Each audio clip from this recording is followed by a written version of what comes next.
Hi everyone, आज हम लोग मंकी पॉक्स के बारे में बात करेंगे। आप लोग पिछले 10, 15, 20 दिनों से एक बात सुन रहे होंगे कि मंकी पॉक्स को एक तरह से बहुत बड़ा हवा बनाया जा रहा है और कुछ लोग तो कोविड से भी कंपेयर करने जा रहे हैं। ऐसा बनाया जा रहा है कि जैसे कोविड की वेव आई थी, ऐसी मंकी पॉक्स की वेव आ सकती है।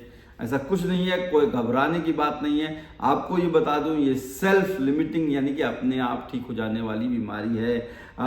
मंकी पॉक्स एक डबल स्टैंडर्ड डीएनए वायरस है, ऑर्थोपॉक्स वायरस फैमिली का एक जूनोटिक डिजीज है, just like a small pox. 1958 में जब बंदरों पे एक रिसर्च किया जा रहा था तो उसमें मंकी पॉक्स पाया गया था और इसीलिए उसका नाम मंकी पॉक्स रखा गया है। 1980 तक जब तक स्मॉल पॉक्स की वैक्सीन दी जाती थी, स्मॉल पॉक्स के टीके से मंकी पॉक्स का भी प्रिवेंशन हो जाता था। लेकिन 1980 के बाद स्मॉल पॉक्स की वैक्सीन बंद हो गई क्योंकि स्मॉल पॉक्स दुनिया से खत्म हो गया। तो अब जो है धीरे धीरे कभी कभी आउटब्रेक देखे जाते हैं, वरना मंकी पॉक्स जो है सेंट्रल एंड वेस्ट अफ्रीका में पाया जाता है। अफ्रीका में, समझ गए ना, नाइजीरिया, कैमरून, साउथ अफ्रीका, यहाँ मतलब और वेस्ट में वगैरह आउटब्रेक मिलते हैं। आपको बता दूं कैसे ट्रांसमिशन होता है। कोई भी अगर जानवर जिसको मंकी पॉक्स हुआ है उसके साथ अगर आप कांटेक्ट में रहते हैं तो उससे हो सकता है। जानवरों में मेनली जो होते हैं वो रोडेंट्स यानी कि चूहे, खरगोश, रैबिट, या फिर जो है स्क्वेरल, गिलहरी जिसको कहते हैं, और बंदर, मंकी की बात तो हम कर ही रहे हैं। ह्यूमन टू ह्यूमन में ट्रांसमिशन यूजुअली जो है, जो अगर हम खांसे और थोड़ी दूर पे अगर पास में कोई अगर खड़ा रहे तब उसको हो सकता है। कोविड की तरह दूर दूर तक फैलता नहीं है और ना कि ड्रॉपलेट की तरह बहुत ज़्यादा देर तक जिंदा रह पाता है। हाँ, यही है कि जो खाना अगर मतलब मान लीजिए आप कोई ऐसा जानवर जिसको मंकी पॉक्स हुआ है उसका मीट खाते हैं और उसको सही से पकाते नहीं हैं, तब भी आपको मंकी पॉक्स हो सकता है। इसके अलावा किसी को अगर मंकी पॉक्स हुआ है या घर में कोई ऐसा जानवर है जिसको मंकी पॉक्स हुआ है, वो आपके बिस्तर पे है या आप तौलिया जो है सेम यूज़ कर लेते हैं, बिस्तर की चादर सेम है, कपड़े अगर मान लीजिए उसका यूज़ कर लेते हैं, तो बेडिंग मतलब यूटेंसिल से मंकी पॉक्स फैल सकता है।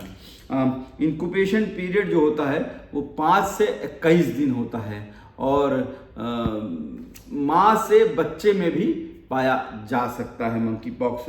क्या क्या साइन एंड सिम्टम होते हैं, तो कोई भी वायरस की तरह कितना आपको बता चुका हूँ। वायरल के सिम्टम सेम होते हैं, बुखार होगा, चढ़ी भी आ सकती है और जो है हेडेक होगा, सर दर्द बहुत होता है, आँख में दर्द हो सकता है, बैक एक दर्द होता है, कमर दर्द करने लगती है, पूरा बॉडी दर्द करने लगती है, सुस्ती आ जाती है, काम करने का मन नहीं करता है।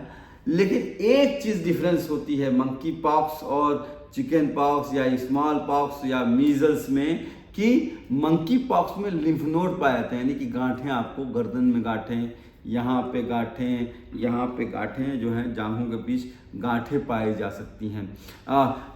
मंकी पॉक्स मेक्यूल, आपको अभी ये तस्वीर दिखा रहा हूँ, मेक्यूल, पेप्यूल, वेसाइकिल, पस्ट्यूल और स्कैब जैसे चिकन पॉक्स यानी जो बड़ी मात्रा में जैसे निकलते हैं लीजन ना, वैसे ही दिखाई देगा आपको।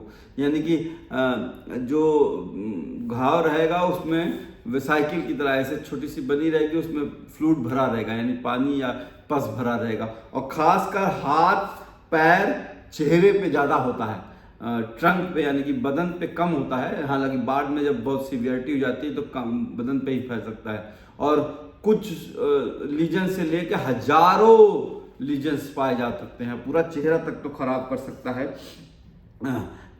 पर धीरे धीरे जो है धीरे धीरे जैसे चिकन पॉक्स में वो धीरे धीरे सूख के और गिर जाता है, पपड़ी बन के छूट जाता है, वैसे ही मंकी पॉक्स में होता है। क्या ट्रीटमेंट है? कोई ट्रीटमेंट नहीं है, अपने आप इसा मैंने पहले ही बता दिया है, ये सेल्फ लिमिटिंग डिजीज है, यानी कि अपने आप ठीक हो जाने वाली डिजीज है।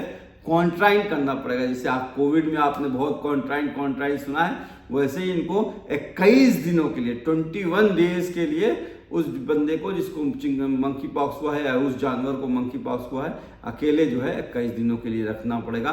कोई बहुत दवाएं नहीं है। एक दवा जो है टिकोविरामिड जो टपॉक्स कहते हैं, यूएस में यूज़ किया जाती है, FDA ने अप्रूव किया है, लेकिन पूरी दुनिया में अवेलेबल नहीं है और अभी रिसर्च की स्टेज पे है। पानी आपको बहुत पीना है, अच्छा फल फ्रेश फ्रूट्स खाना है, डाइट का अच्छी तरह ख्याल रखना है, रोज़ नहाना है और लोगों से मिलने, जो मैं कॉन्ट्रैक्ट की बात कर ही दी है। हाँ, किसमें खतरा है, कौन मर सकते हैं, क्या इससे डेथ हो सकती है? हालांकि केस फर्टिलिटी रेशियो अराउंड 3% होती है, लेकिन सिर्फ जो चिल्ड्रन बच्चे जो 8 साल से नीचे हैं या गर्भवती माँ है या माँ जो बच्चों को दूध पिला रही है या वो लोग जो इम्यूनो कॉम्प्रोमाइज हैं जैसे HIV एड्स के हैं या डायबिटीज़ हैं या जिनको कार्सिनो कैंसर है या कैंसर की दवा चल रही है, इन लोगों में वो मंकी पॉक्स जो है कभी कभी खतरनाक फॉर्म में ले सकता है। क्या वैक्सीन इसकी है? हाँ, वैक्सीन है। इम्यून करके वैक्सीन आई है अभी, लेकिन 2 डोज दी जाते हैं और लेकिन अभी वाइडली अवेलेबल नहीं है।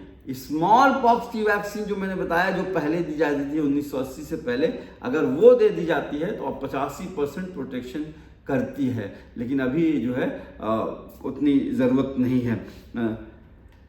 अभी तक 100 केस के आसपास पाए गए हैं पूरा यूरोप, यानी कि ब्राज़ील, स्पेन, पोर्तुगल, UK भी और US भी, इजराइल में भी 1 केस पाया गया है। तो करीब 100 केस पाए गए हैं। 50 केस पे अभी भी WHO रिसर्च कर रहा है और WHO ने इसको जो है मीटिंग भी अभी 20 मई को रखी थी। फैला कैसे बताइए, आपको बता दूं, 2003 में घाना से एक चूहों को लेके आया गया था पाउच रैट, कहाँ, US में, और फिर वो US में फैला। इसी तरह से 2018 में नाइजीरिया से यानी कि अफ्रीका से ही वो इजराइल आया, इजराइल से UK गया, सिंगापुर गया, इस तरह से फैला। तो ये ट्रेवलिंग की वजह से इधर उधर से फैलता है, वरना ये अफ्रीका पे ही बेस्ड रहता है। कैसे क्या करना चाहिए, हम लोगों को बेसिकली जो है अवेयरनेस करना है, सबको बताना है कि ये कैसे फैलता है। और सबसे बड़ी बात आपको बताने की ज़रूरत है कि घबराने की बात नहीं है, कोई घबराने की बात नहीं है। कोई ऐसी बीमारी नहीं है कि जिससे जो है जानलेवा हो। कुछ लोगों में ही सिर्फ जो है वो खतरनाक होती है, वरना 99% टाइम ये सेल्फ लिमिटिंग हो जाती है। तो घबराइए नहीं, हाइजीन पे मेंटेन रखिए और सब कुछ ठीक होगा। Thank you.